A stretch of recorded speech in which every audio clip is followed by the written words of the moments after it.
So we were talking about convergence analysis, and we have already covered one of the theorem with respect to convergence, and today we will be talking about one more theorem. So this is theorem number 2 in continuation to the convergence results. So let's note down the statement of the theorem first. So in the previous theorem we had some assumptions. So in addition to all those assumptions, in addition to the assumptions on F we had previously, let me restate those assumptions for you. So in the previous theorem we had assumed that F is continuously differentiable with Lipschitz gradient. Next thing, we had a boundary on the step size which was 0 to 2 by L, and the third thing was that the minimum of F is greater than minus infinity. Then for these three conditions, our result was that limit k goes to infinity, the norm of del of f at xk is equal to 0. So these were the results of the previous theorem. So in this theorem it states that in addition to all these assumptions, if we further assume that f is also a convex function, f is convex function, and the second assumption is that there exists an x star, which is a local minima, such that f of x star, the function value at x star, is equal to f minimum, and it can be written as min of f of x, which means that a minimum exists. Then for the same step size we have, so these are the assumptions. Now what the theorem implies is, first, so number first is that limit k goes to infinity, f of xk is equal to the minimum of f at x at some rate 1 by k. And the second thing is, which is implied by this thing only, that limit k goes to infinity, xk goes to x star. So if we keep on iterating xk, then as the iteration goes to infinity, we will eventually reach the local minima, given that the local minima exists. That is, the function f has a minimum and f is a convex function. So this guarantees convergence. This means that if we have these results, then we can show that as k goes to infinity, we will eventually approach to the minimum of the function. So let's look at the proof.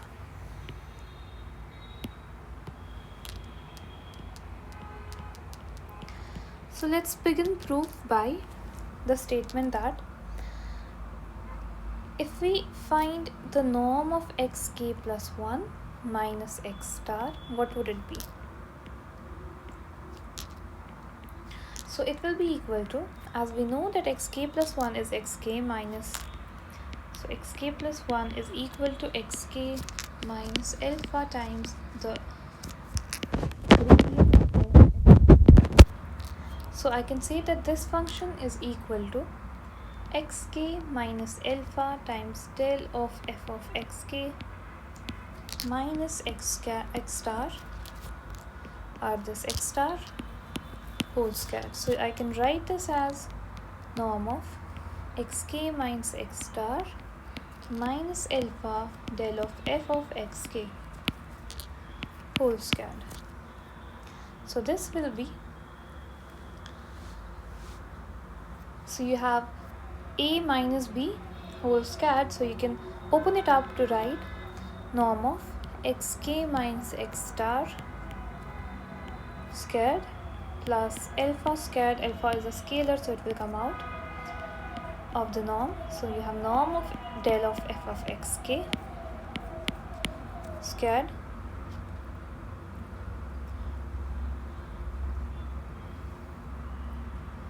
minus twice alpha del f of xk transpose times xk minus x star. So this is simply, we have expanded a squared minus b squared.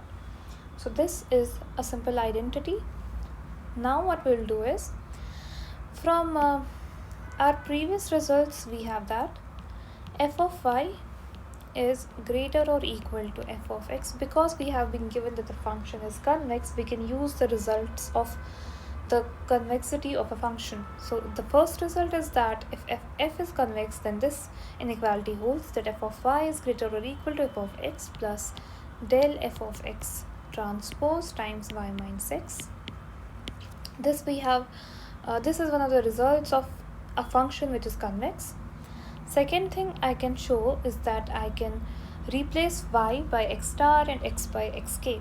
So what I'll get is y, instead of y I'll put x star, and instead of x I'll put f of xk plus del f of xk transpose x star minus xk. Right, so what I'll get is minus del f of xk.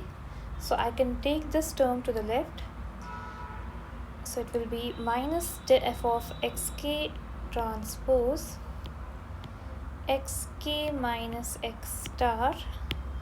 So I'll take minus as common, then this will be less or equal to f of x star minus f of xk. Why we did this? Because we have a similar term occurring in our expression, so we can replace it with this so that we can get to some point that you will see. So let's continue to add our theorem proof. So we were stating that the norm of xk plus 1 minus x star whole square is less or equal to norm of xk minus x star whole squared plus alpha squared norm of del of f at xk whole squared plus 2 alpha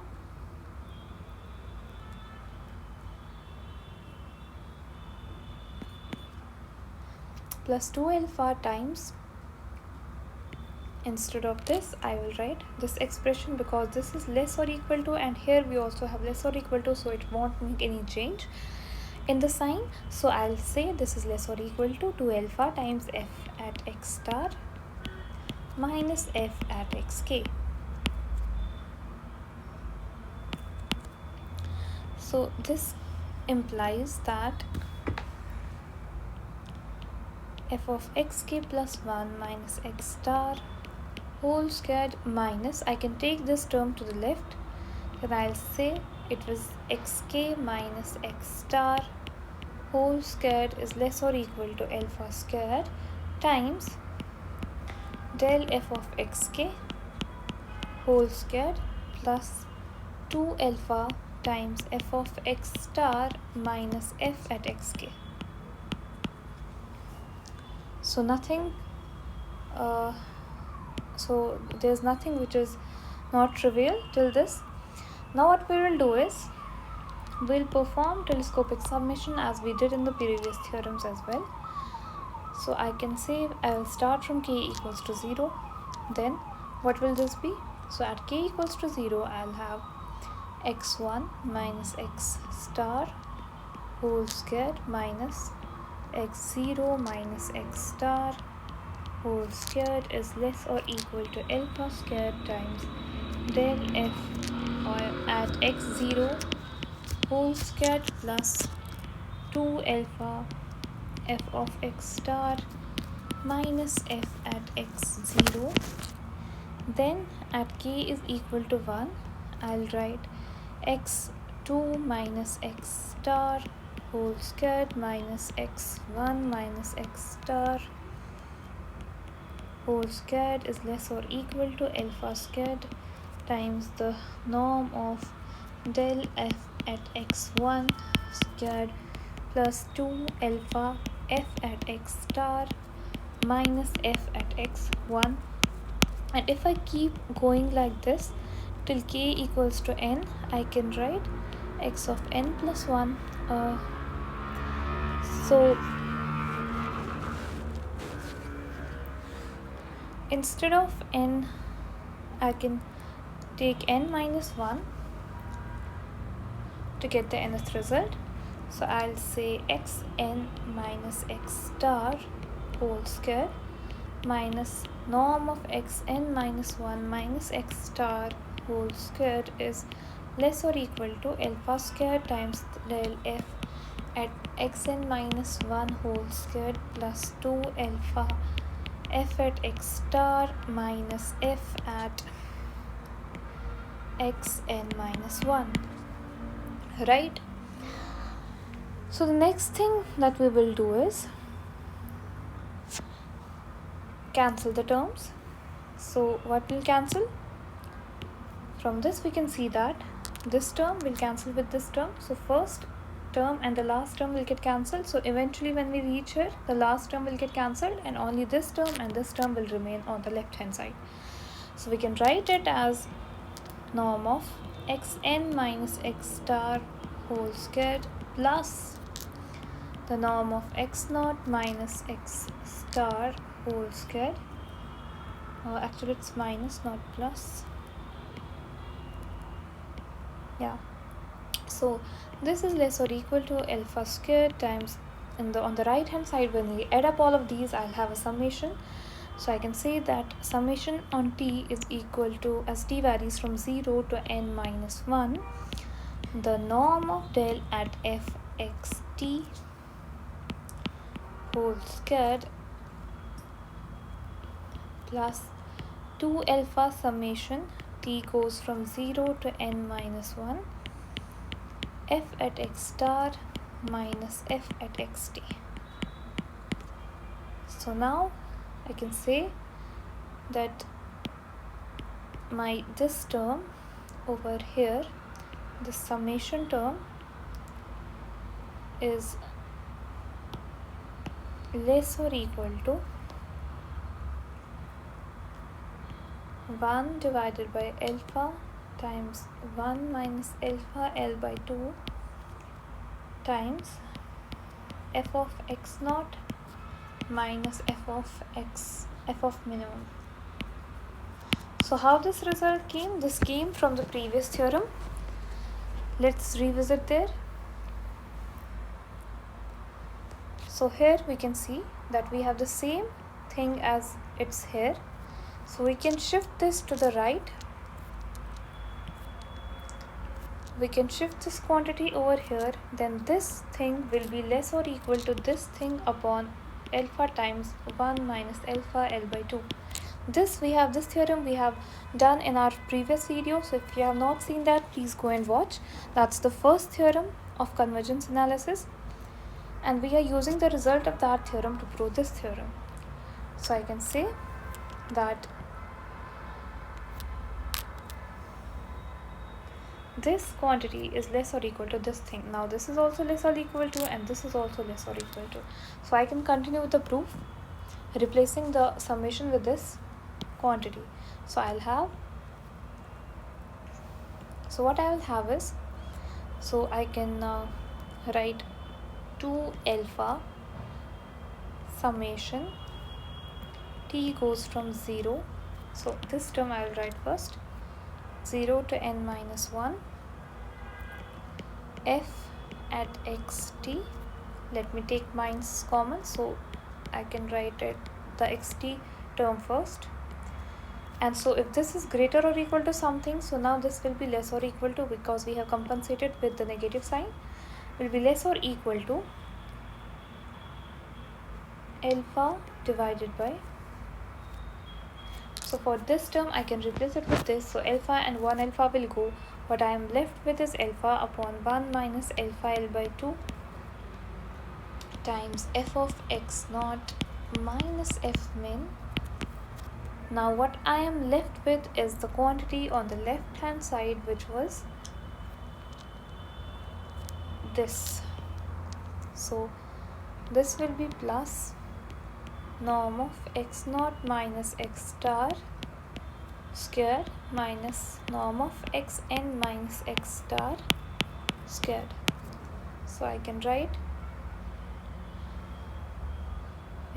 2 alpha summation t goes from 0 to n minus 1 f at xt minus f at x star is less or equal to alpha upon 1 minus alpha L by 2 f of x0 minus f min plus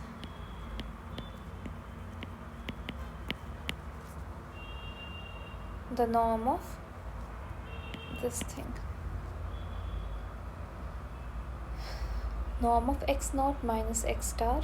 So if you open this up, some of the terms will cancel and what you will be left with is this term. So I hope this is clear till this point. Now we will use one more result that we have done in the previous lectures. So in the previous lecture we saw that, so from previous video we saw that f at xk plus 1 is less or equal to f at xk. Now this is true because we want the next iteration, the function of the value of the function at the next iteration to be less than the value of the function at the previous iteration. So this implies that summation t goes from 0 to n minus 1 f at xt should be greater or equal to n times f at xn minus 1.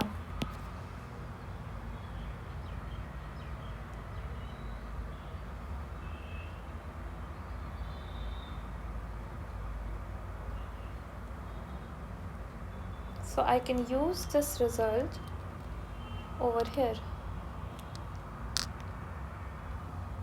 What I will have is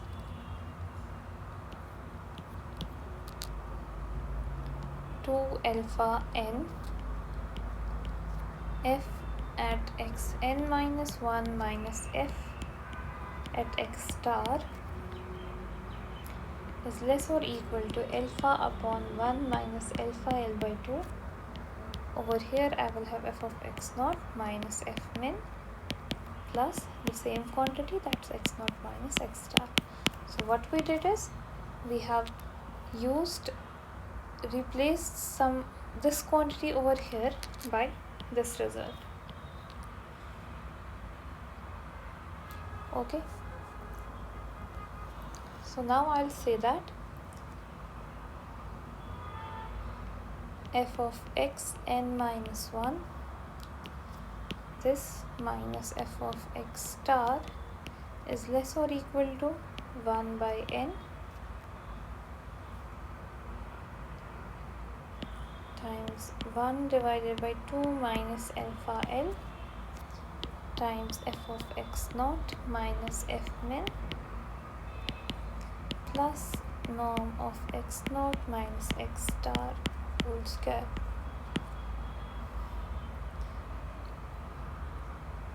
And this thing is greater or equal to 0. And from this we can conclude that f at xn goes to f at x star at a rate of 1 by n. So this is what we have to prove, that f of n goes to f at x star at a rate of 1 by n. So this this is all for the video. I'll see you in the next